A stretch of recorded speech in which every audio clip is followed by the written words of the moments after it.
There's something new from our sponsor, Text Control. For decades, TX Text Control's rendering was tied to Windows functionality. But now it's a new era. TX Text Control is platform independent. You can run your .NET applications on Windows or Linux, deploy with Docker containers, Kubernetes, or host directly in Azure App Services. Seamlessly integrate document editing, signing, collaboration, and PDF processing into your ASP.NET Core and Angular applications. Are you ready to see it in action? Check out the live demo at demos.textcontrol.com. That's demos.textcontrol.com.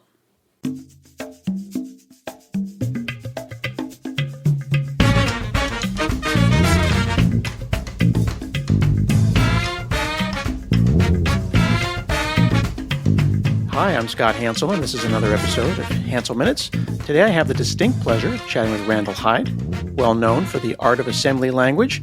He created the Lisa assembler in the late 70s. How are you, sir? I'm doing great today.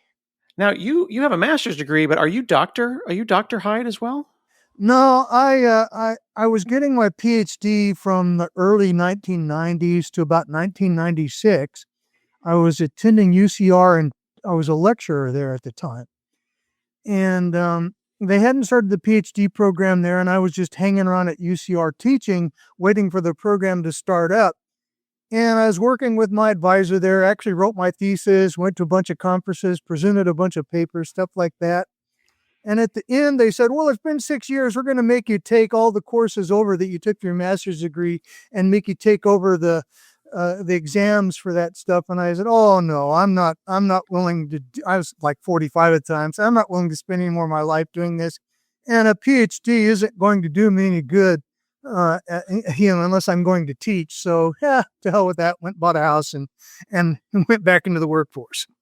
Now, a lot of people are ABD, all but dissertation. It sounds like you were dissertation, but you didn't want to do the courses, right? What was your dissertation going to be? I was working on distributed shared memory at the time. So it was operating systems theory. Mm-hmm. All of this work in the 70s and the late 70s was in assembler, but you have stuck with it. Certainly you have expertise in other things, but your book, The Art of ARM Assembly, you have The Art of 64-bit Assembly. This is a weird question. I was thinking about this all day. Does your brain work more in assembly and low level than it does in higher level languages? Oh, I would say 10 years ago it did. That, to be honest with you, I don't write assembly language day in and day out anymore. So I'm fading away from that slowly but surely. Is it like a language, like if you speak English or Spanish or Greek, and it's like it's in your childhood, or have you like when you sit down and you read assembler, if you bump into assembler online, you're like, I remember it. Does it get the neurons flowing again? Well, for example, let's take 6502 assembly language on the Lisa assembler. Mm-hmm. This day, I would have a hard time writing a complete 6502 program. I wouldn't know how to generate it, but I could read the code just fine. Okay, so the machinations of like what the command line is and what the switches are and the details of how to do the assembly and the production of the binary, that's different than being able to read it and understand what's going on. Right. Yeah. And when you wrote your book, the one that kind of started it all in December of 1982, using 6502 assembler, on the first page, you say how anyone can program the Apple II. Was that an accessible language? Did people think about assembly as being a great place to start? Well, basically back then you had three choices. You could write in base on the Apple II. You could write in BASIC, you could write in Forth, or you could write in assembly language. And if you're going to do a real application for the world, it had to be in assembly at that point because the 1 megahertz 6502 was just so slow. Mm-hmm. Yeah. And then now there's high-level assembly and the developing of like the concept of high-level assembly. Why didn't you jump into C or jump into an even higher level language? Why stick around in assembly? Just because it was cool and fun. I mean, today, for example, I do a lot of work in Swift. In fact, I'm working on a new book, An Introduction to Programming Using Swift. So it's not like I don't do high-level language. It's just assembly was the total nerd in me, you know? Mm-hmm. And but you think about hardware as well, right? You have worked at companies that physically have hardware. I can see behind you, you have hardware on the shelf behind you.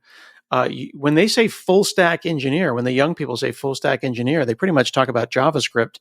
For you, full stack is all the way down to the wire, all the way Yeah, down that's to the. pretty much true. In the field I work in, which is in nuclear engineering, you got to be able to talk to the hardware. In fact, in many cases, design the hardware to make stuff work. Is that hard to navigate the transition? I mean, you worked on video games on the Atari, and then nuclear reactor control systems. Do you think about those as being different things, or is it Well, just let me tell you that the biggest transition there, I worked for Blizzard Entertainment for about a year at one point. Um, and I immediately went from there to General Atomics, working on nuclear reactors. So that was the transition for me. was that challenging? Well, not so much. I'll be perfectly honest with you. I hated working at Blizzard Entertainment. Game programming just isn't my thing. Let me tell you, it's just uh, too much hacking, to be honest with you. And I mean that hacking in a bad sense, not in the more modern sense of the word.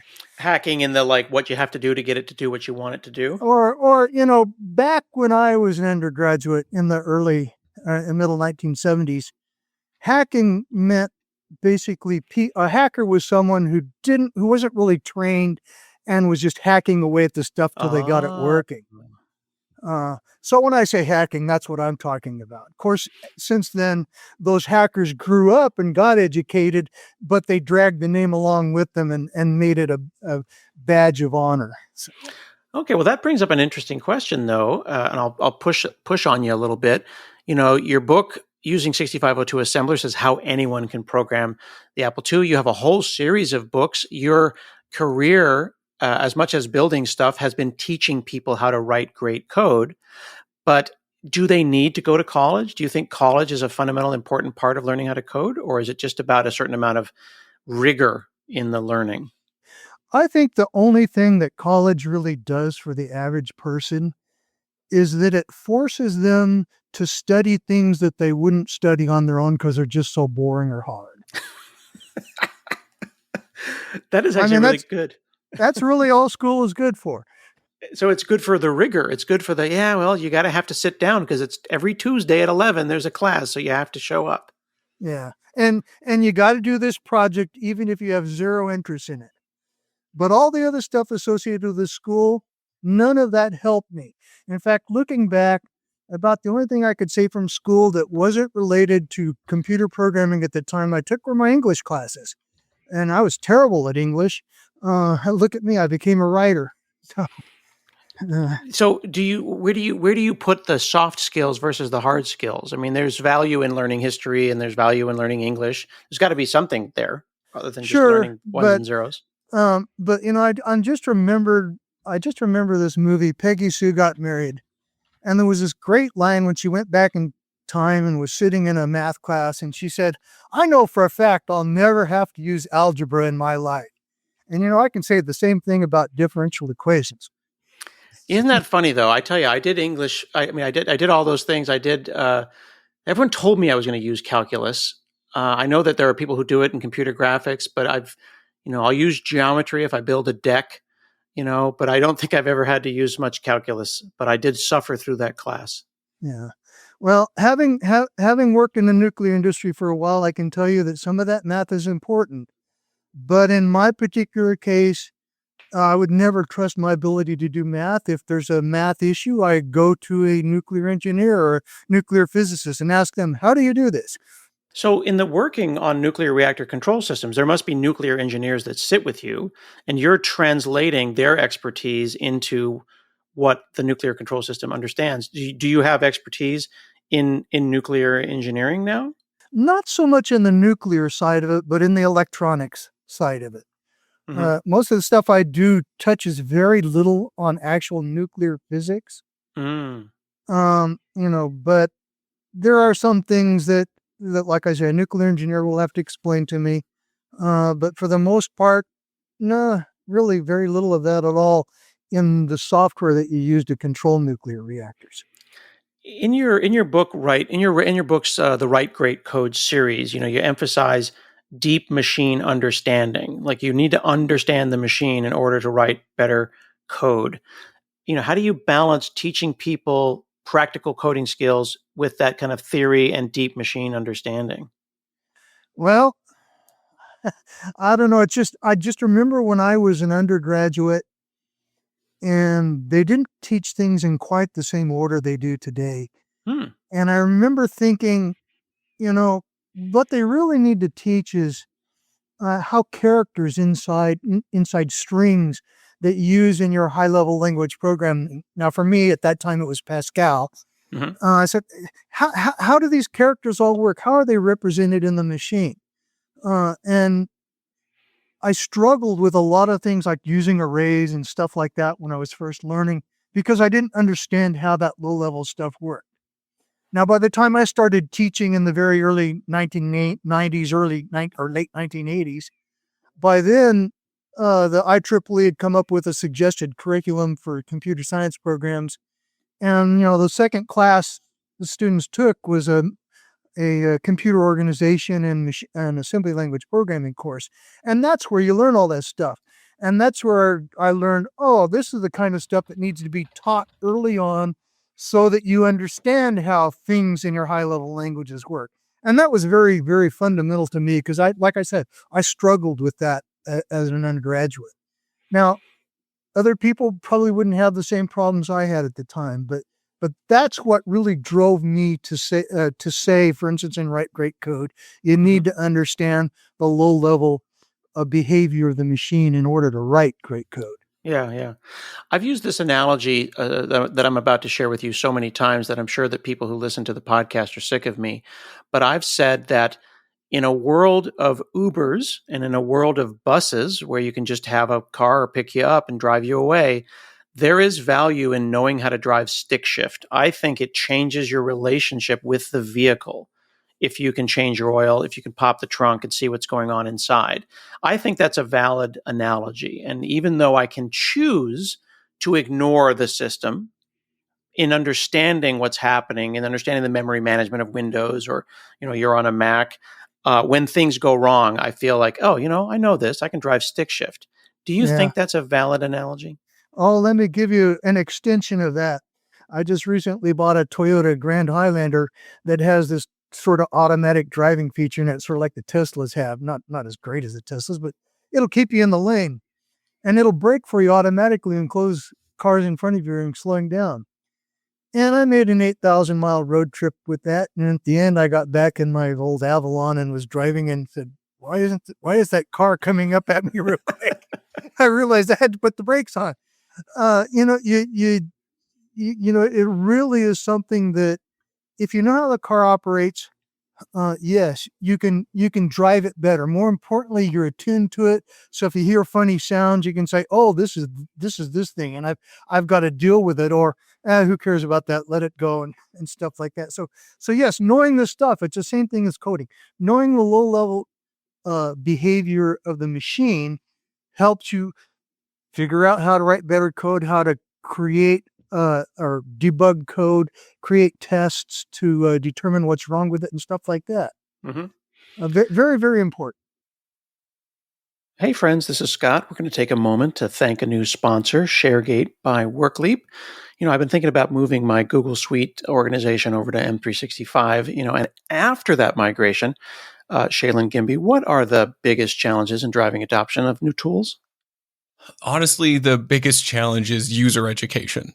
People don't like change. And if they don't fully understand the new tools, they won't use them. That leads to low adoption rates, which means missed opportunities for better collaboration and efficiency. The problem is IT teams don't really have time to build and distribute and monitor training programs. So we built it for them. ShareGate offers 15 plus hours of end user training courses designed to help organizations increase Microsoft 365 adoption without adding more work for the IT teams. When users actually understand the tools at their disposal, they're more likely to use them effectively. And that's when you start seeing real productivity gains. That is very cool. And that is one tool to migrate faster and secure your tenant. Check them out at sharegate.com. It's your out-of-the-box Microsoft 365 migration solution. It's packed with best practices and training information that's going to guide you at every step. Thanks for being a sponsor. Now, I have been told by some that, you want more people to learn how to code. You want people to feel enabled, empowered. Like again, like I point out in your 6502 book, how anyone can program. Like we want everyone to learn how to program. But people have said to me that if you insist or encourage the use of assembler or lower level languages, then you're going to basically lose a bunch of people who maybe should be using Visual Basic or Python or a higher level language. How important is it for us as people who are maybe on the end of our careers to encourage the people who are on the earlier side of their career to explore lower level languages? Or should we just let it go and then just let them float up here in the Java C# world?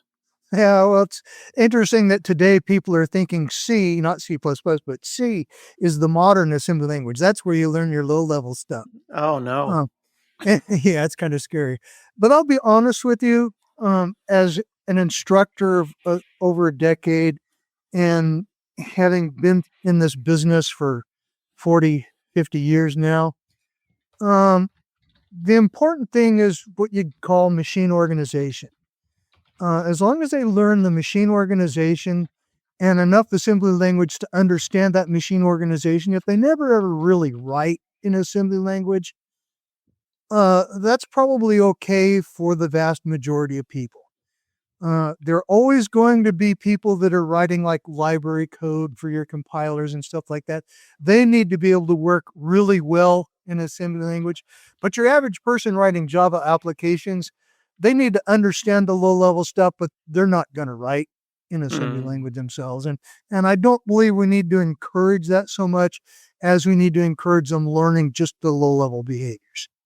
So that's really interesting perspective, because you're known in your teaching style and in your writing style, not just to tell people how things work, but the why, like why these decisions were made, why these machine architecture decisions were made.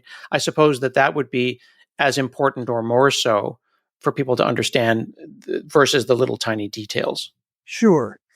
And I think the main thing that has changed my attitude over the decades has been the rise of multiprocessor systems. Multi-core CPUs give you the ability to double or triple or quadruple or whatever the speed of an application, assuming it's reasonably well written, without having to dip down into assembly language. And if you dip down into assembly language, you're not going to gain that much over this stuff. Assembly language is really great for single core applications, particularly in embedded systems, where writing something that's twice as fast is the difference between your product working and it not working. Back in the Apple II days, it was possible to write an assembly language program that was 100 to 1,000 times faster than the AppleSoft BASIC that existed at the time. In the 80s, compilers started appearing for chips like the 8088, the precursor to our modern chips. And still it was possible to write assembly language code that was 10 to 100 times faster than the compiled code. By the 90s, that had dropped down to maybe 10 times faster. By the time the 2000s and 2010s rolled around, it just kept shrinking. And this is on single core applications. Today, with only a few exceptions, I'd struggle to write something that's twice as fast as a really good compiler can produce, a really good C compiler, for example. That's a great point, because I started with C# after I worked in Java in the 90s, and I switched to C# in 2000, 2001 when it started. And C# had a reputation 25 years ago as a somewhat slower language, just like Java did. And now you can compile a C# application and it will be as fast as a comparable C application. And you're within 10, 20%. I mean, it's quite challenging.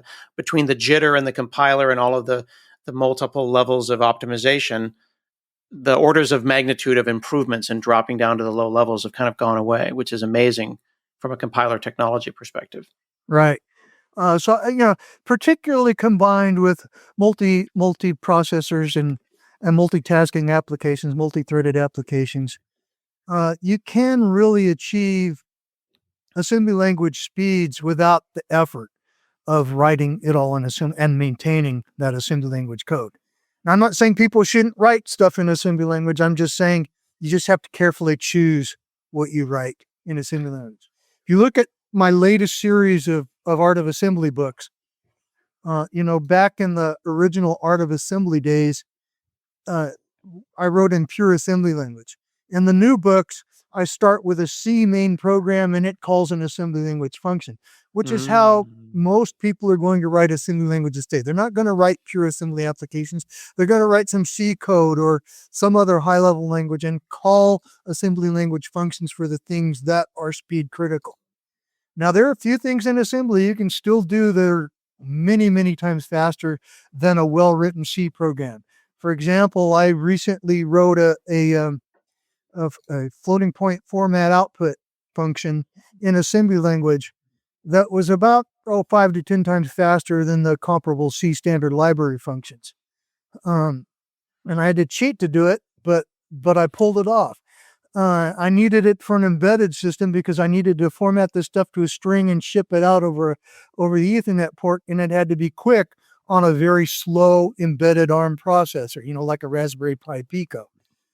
So this kind of stuff still exists this need still exists for some very, very specialized applications. But for your average person writing a financial application, no, you'd never consider doing this stuff in assembly these days. Yeah. Even the embedded stuff. I wrote this original nuclear reactor digital console code. I wrote a lot of that stuff back in the early 2000s, the low-level portion of that in HLA, the high-level assembler. Today, I wouldn't even do that because machines are 100 times faster now than they were back then. I don't need the performance. The high-level assembler that I think the last stable release was maybe 10, 15 years ago, you pulled from things like Pascal, from C++. You're trying to facilitate a more readable assembly language. You were trying to make it a teaching tool almost, weren't you? Right. That's exactly what I used it for. I used it in all my classes at UC Riverside when I taught computer science there. And did you find that helped people click? Because I have found the altitude adjustment between C and assembler, that altitude shift, to be quite dramatic, and you lose a lot of kids as you make the altitude shift. Did HLA prevent that? Well, think of it this way. Imagine if you had a printf statement in assembly language. And that's what HLA brought to the party back then. People didn't have to know how to create strings and send them out one character at a time to a cout routine in assembly language. And they didn't have to know how to convert integers into strings of characters representing those integers. So they could write your hello world program on day one. They could print integer values on day two. That's just something you couldn't do in normal assembly language. I'm looking at some examples of HLAs. By the way, I have to give you credit, man. If you go to Randall's website, randallhyde.com, you click on books. Not only are they great books, and you can get them all from No Starch Press at nostarch.com, but the amount of support material is almost another whole book. Like, you can read the book, and then you can go and download the MASM source code, and then the Linux source code, and then the Mac source code, and educational support, 150 plus slide deck in PowerPoint, which is effectively another book itself. I feel like there's almost an art to writing books at this level of depth of education that is lost. A lot of people just throw a book together as a giant Word file, but you're almost creating an ecosystem of support material. And I just want to give you your flowers for that. Thank you. And as soon as I figure out all this AI stuff, I'll start using that to generate stuff too. Well, so I gotta ask then, right? If we go back with our self-driving car, our self-driving Highlander, Toyota, how do we make sure that the art of assembly is not lost if we're going to go and vibe code our nuclear control systems? Well, I've played around a little bit with ChatGPT generating code. Mm-hmm. And I will say this, sometimes it does some really amazing stuff. Sometimes it's completely brain dead. And the only way that stuff can really be useful to you is if you know the stuff to begin with, because it Mm, can lead you down a path. If you really don't know stuff and you ask it to generate some code for you and you don't know what you're doing, boy, it can lead you down some really bad paths. yeah. I have found it as a pedagogical tool, pedagogical, like as a Socratic method. If I don't understand something, I can paste it in and I can say, walk me through this and help me understand what's going on there. So as a patient tutor, I have really enjoyed my time with AI and that helps me understand. But I don't think everyone is wired that way to ask it those questions. I think they want it to generate stuff, and that's where I think we get into trouble. Well, I think the whole generation issue with code generation with respect to these AI programs boils down to, do you provide it with a reasonable set of requirements for the code it's going to generate? And, Exactly. I've given it one sentence things and I've been amazed that sometimes, wow, it actually figured this out and produced this code. Other times it's produced something that's really bad and doesn't work. But if I go back and start adding, you know, fleshing out the requirements better, eventually it gives me what I want. And I find that kind of interesting. The only thing that really scares me about using AI right now is I have no idea where that code came from. So I have no idea when I'm using AI generated code if I'm walking all over somebody's copyright. Yeah, that's a great point. In fact, there's been a bunch of conversation about that on the at least on the Copilot side. I can't speak to ChatGPT. There are filters where if they detect more than a certain number of lines, and they say, these 10 lines, I didn't generate them. I found them over here. They'll stop and they'll say, no, I'm not going to give you that because I don't want to give you anything that's not unique. And then you can also ask it if it found it on GitHub, then it will go and say, here's the link to where I found it. And then you can include licensing and information. And I find that to be useful. But I agree with you. You don't want to be generating code and not know its provenance. I don't want to know that I just copy pasted a whole bunch of the art of assembly sample code. Yeah. Well, that would be okay because I pretty much public domain all that stuff, open source that stuff. But Yeah, you're right indeed. in general. Yeah. But on the learning stuff, I'm actually right now, the last week or so, I've been exploring Microsoft Basic for 6502, the one that Bill Gates and friends licensed to Jack Tramiel in 1977. And when I get stuck, I'll go and ask Copilot, what's going on here? Walk me through this like I'm 5. And I found that to be really educational. Oh yeah. It's a lot of fun. So, what are you working on now? Are you playing in your garage, or are you still doing the nuclear stuff because you have to? Well, I'm still doing a lot of work for a couple universities and every now and then for General Atomics. So Mm-hmm. yeah, that's keeping me busy. I can't retire because I'm the only one that knows this stuff. Uh, but that and writing books. Uh, What's the so most fun? Is it the book writing or the book the? by far, the writing the books is interesting. It doesn't make you a whole lot of money, but it is a lot of fun writing books. I have heard, though, as someone who's written a few books as well that no one has read, that you can make dozens of dollars writing books. At least dozens.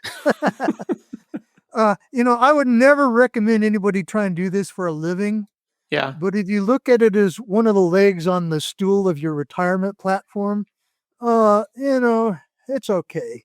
With all the books I've got, I might bring in 1,000 or two extra a month on the books. And as long as I keep new books coming out and refreshing them, Hmm. I can probably maintain that amount, which is a real useful thing for retirement funding. What do you write your books in? Is it a giant Word document? Is it LaTeX? Is it a Markdown file? Well, I start with Adobe FrameMaker, and Really? yeah, because that's what No Starch originally used to use um, for their page layout. All right. And I really enjoy FrameMaker, but then NSP gave it up when it got bought out by Adobe and they had some outrageous amount of subscription charges for it. Hmm. I still have an old version that is subscription free. I'm not a big fan of subscription software at all. Right. And so I write it in FrameMaker and get it all written up and get the first version written, and then I export that to a RTF document and load that into Word, which is what No Starch works with. Mm-hmm. And I know that you're calling me on a Mac. Are you doing your work on multiple virtual machines? Do you have lots of different machines that you're testing on? How do you test all of this code? Well, I've been a big Mac person past decade or so. Well, since they went to the x86, because I could run every operating system out of Parallels on it and cut and paste between stuff and all that was real wonderful. And that worked great up until Apple Silicon came along. When I started the Art of ARM assembly language, I bought myself a little Apple Mac Mini M1. Mm-hmm. I use that to write the code. Of course, I have a Raspberry Pi sitting here and a couple of other Linux boxes that are running on ARM processors, and that's basically what I use here. The machine I'm on right now is an iMac Pro. I also have a Mac Pro 2019 that I recently bought used to use when this iMac Pro dies, because I got to have an x86 machine. Oh, that's right. So when you switched over to 64-bit ARM, and when you watch the rise of ARM, there's a lot of people who feel like x64 might be on the way out. Do you have feelings about the architecture of ARM versus the x64 or x86?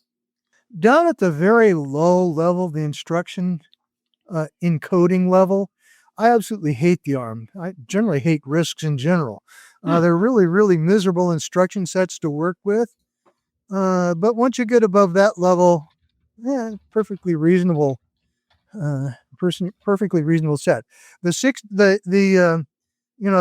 big problem I see with RISC architectures in general, and it's embodied by the ARM, is that when they went to 32-bit from 32-bit to 64-bit, they basically designed a brand new processor. The instruction sets weren't compatible. You lost a lot of instructions, a lot of addressing modes, stuff like that. Things just changed radically. It was a completely new instruction set. Beautiful thing about the x86 64 is that, from the 386 on, you could write the code and expect it to run. Not true on the ARM. So. And in the ARM book, you use the GNU assembler called GAS, right, or Clang. Right. And do you have any thoughts about that one versus the Microsoft's ARM assembler from a consistency perspective? For people who write assembly language programs, MASM is far better. The macro facilities are great. The assembly language itself is so much better. GAS really was written to produce object code from the assembly language output of GCC. It wasn't really written for people to hand write assembly language programs. It's okay. It's like your typical 1960s assembler. But having moved on from there to MASM and then from MASM to HLA, GAS just looks really, really behind the times for me. But on the other hand, it's your only choice on the ARM, with the exception of Windows. Now, Microsoft has their own ARM assembler, which I have not yet used. I keep thinking, to do a set of files for the Windows machines. But like I said, I haven't used their assembler, so I don't know if it's as good as MASM. Yeah. Do you have a Windows ARM machine? Yeah, sure. In fact, the Mac M1 runs. I suppose you're right. Absolutely right. You just Parallels, use Parallels. Yeah. So. The thing I have found, I'm fully switched over now. Other than this desktop, all my machines are ARM now. The ARM laptops are just cooler and quieter, and they turn on when you open them, and they close up, and they do their thing. I've never had a hot bag, and I've never had a fan turn on, and I've been enjoying that very much. Yeah. I'm wondering if Intel is cooked. Well, let me tell you, I just mentioned that I'd recently bought this used Mac Pro 2019. And when I was setting it up, getting all my software moved over and stuff like that, I reached around behind the thing with my hand and nearly got burnt on the thing. And I said, whoa, I don't want to leave this thing running all the time because it'll really burn up, and worse than that, it'll heat up my office. It's almost 100 degrees here Fahrenheit in Portland, and it's probably even hotter in my office because of this giant 700-watt power supply that powers this desktop that I'm on. Last thing I want to ask you as we get towards the end here is a quote from the Write Great Code series that I just think is really important for people to remember and understand. You say, "A huge problem today is that many programmers have grown up with high-performance machines, and they never learn how to write decent code in the first place. But now advances in computer architecture are no longer doubling performance every couple of years. So you're not going to be able to get away with writing slow code and expecting advances to rescue you." I love that. That is a very important thing for people to remember. And that will always be true. And whether the solution is you break down and write your single-threaded code in assembly language to speed it up, or you somehow make it multi-threaded so you can spread that work out across multiple processors, that's the bottom line, is that if you don't know how to write fast code, you're going to suffer, because the only way they can speed up machines this day and age is by adding more cores. And quite frankly, with most desktop machines you can buy this day, they got 8 to 16 cores. That's beyond the point of diminishing returns. You might be, certain applications can be written that use 16 cores really well, such as video encoding and stuff like that. But your average application, 3 or 4 cores is probably where you're going to hit the limit. So at that point, you got to write better code, not just spread it out over multiple processors. You got to write better code. Absolutely fantastic. Thank you so much, Randy Hyde, for chatting with me today. I really appreciate you spending some time with me. No problem. It's been cool talking with you, Scott. You can check out everything that Randall does at randallhyde.com. That's HYDE. And I want to say a special shout out for the Write Great Code series. Fantastic series of books, particularly Volume 2, which I'm a big fan of, Thinking Low Level, Writing High Level. Just an absolute joy to chat with you today. You are a wealth of information and history, and we all appreciate you very much. This has been another episode of Hanselminutes, and we'll see you again next week.